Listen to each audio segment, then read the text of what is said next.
ده لازم يتقوى بص تقويه محترمه جدا. ولسه طبعا الدبابيس زي ما حضراتكم شايفين. بص يا باشمهندس علاء لسه طبعا كل ده عشان هنقعد مع بعض. باشمهندس علاء الجنب ده ما تقواش ليه؟ مساء الفل عليكم. بند الديكورات من اصعب البنود اللي بتبقى موجوده في الشقه.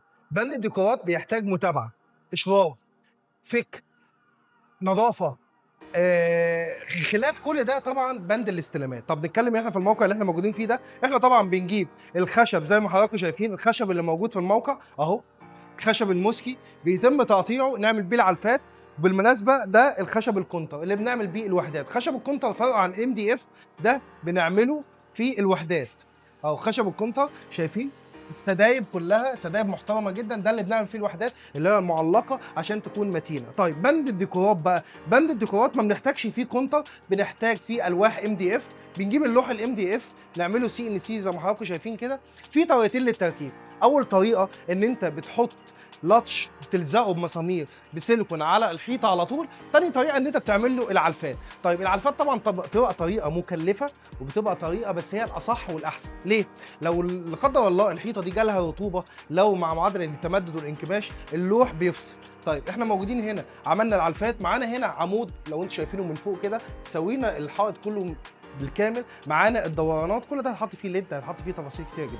طبعا اما تيجي تقوي الجنب لازم تحط العلفات بالطريقه دي كل 60 سم. طبعا يا باشمهندس علاء الجنب ده ما تقواش ليه؟ هيتقوى هندسه. المفروض هياخد عوارض هنا تقويه فين؟ قبل ما نثبت الالواح. هياخد عوارض هنا في كل القوايم دي، ياخد عارضه لارتفاع الجنب كله عشان نقوي، عشان ما يبقاش بيلب بعد ما اللوح تركب عليه ما يلبش معانا. طيب يبقى ده لسه هيتقوى. ده ضروري جدا يتقوى قبل ما يقفل. طبعا. ده لازم يتقوى بص تقويه محترمه جدا. ولسه طبعا الدبابيس زي ما حضراتكم شايفين. بص يا باشمهندس علاء لسه طبعا كل ده الحاجات دي كلها هيتقوى. احنا لسه ما ثبتناش الالواح. اول ما يتقوى ونقويه ونأكد بالظبط. عليه. طيب حاجه ثانيه مهمه جدا لما بنيجي نعمل لعلب الكهرباء لازم تقويها هنا بالعلفات. نيجي برضو عند اماكن التكييفات زي ما موجوده هنا. انت هنا عامل ايه يا هندسه في احنا التكييفات؟ هنا الجنب ده واخدين 80 سم فلات وردين عليهم ب 80 سم زيهم، والجزء اللي في النص اللي هيركب فيه التكييف واخد سي ان سي، ومفرغين هنا للتكييف بحيث التكييف لما هيركب على اول التجريده بتاعتنا يغطي معانا الفتحه بتاعت التكييف دي كلها، والباقي هيبقى على والتقويه مظبوطه ومقويين حوالين التكييف كله بالكامل. مظبوط جدا. طيب ده بالنسبه للتقسيط بيبقى على كام يا هندسه؟ تقسيط بالنسبه على 40 على 40 او تقسيط 60 40. الاثنين اصح مفيش فيهم مشكله. الناس بس شغاله بنفضل هنا. 40 طبعا عشان ما يبقاش اللوح بعد ما يركب ما يلبش معانا. طب هنا معانا موجود ايه؟ هنا برضو نفس الكلام، خدنا 120 سم فلات وزيهم ردينا بيهم الناحيه الثانيه 120 برضو، والجزء اللي في النص خدناه من نفس السي ان سي. ده موجود سي ان سي هنا، وده برضه مكان التكييف الخمسه الخمسه حصان. وبرضه هنا نفس الموضوع زي ما انتم واخدين بالكم ان اماكن الكهرباء بالكامل لازم نغلفها حوالينها الخشب الموسكي. هنا برضه دي نظام العلفات زي ما مهندس علاء بيقول، ده 40 سم اربعينات بتتعمل بنفس الطريقه دي، وبعد كده بنجلد عليها الشغل بتاعك. طب بنيجي بعد كده اما الاستورج بيخش بيبدا يصنفر الكلام ده كله، يبدا يدهنه دهان محترم، الفينش النهائي بيظهر. ده اهم بند من البنود المتعبه بتبقى موجوده معانا، بتتعبنا جدا. تعالوا نخش جوه على غرفه الغرفه اللي جوه اللي متبقيه معانا.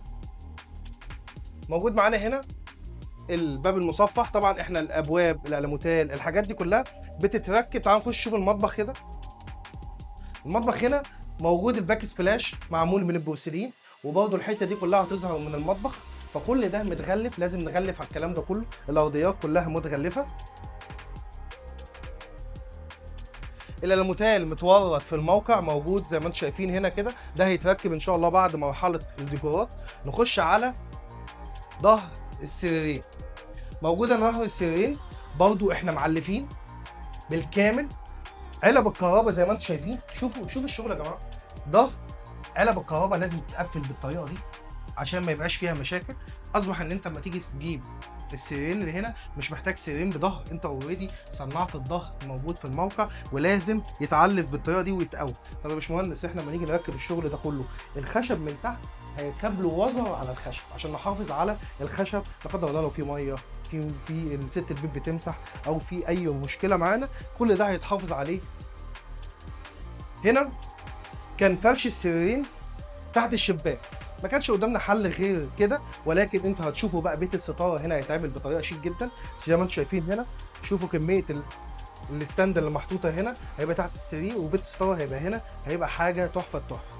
احنا كمان هنا هندسه عندنا ليد هيركب في الجزئيه دي مفرغين له العود الليد بروفايل الحته 2 دي. سم بتوع الليد بروفايل، ولما نجلد الام دي اف هنعلى بيه 2 او 3 سم يغطي معانا الليد انت بتعمل بروفايل ايه هنا عشان ما يبقاش باين. وريني الليد بروفايل ده. مظبوط.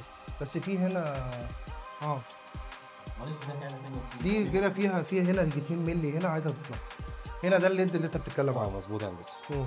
وانت عامل حسابك فيه ان انت حسابنا سايب احنا التخانه لما دي بالظبط عشان العود يركب عليها، ولما نجلد الام دي اف هنعلى بيه 2 سم او 3 سم هيغطي معانا عود الليد بروفايل ما يبقاش باين غير الاضاءه لما ترمي على السقف. الله ينور. انت محتاج الكهربائي هنا يجي يسحب لنا طبعا نوع معين لنا مخرج طبعا الشغل ده كله لسه عايز يتقوى. كله طبعا كل طبعا الشغل لسه ما ده. خلصناش هنا التقويات. ده بند التجاليد باختصار. بند التجاليد من البنود المهمه جدا، من البنود اللي بتحلي الموقع، اللي هو بقى البنبنايه بتاعت الموقع. اي حد ممكن يخلص البيت في مرحله معينه، ولكن البند ده هو اللي بيميز حد عن حد. اهتموا بالبند ده جدا، ما توفروش في البند ده كماتيريال. ممكن الديكورات نستخدمها ام دي اف لان هي عباره عن طابلوهات، ولكن الوحدات لازم تستخدموها كونتر جود وود زي اللي موجود على الارض ده. هو الكونتر ده اللي بيستحمل. في 3 انواع للتجاليد، في خشب جاهز وشرحته لكم قبل كده بيتحط مباشره والستورج بيلقط.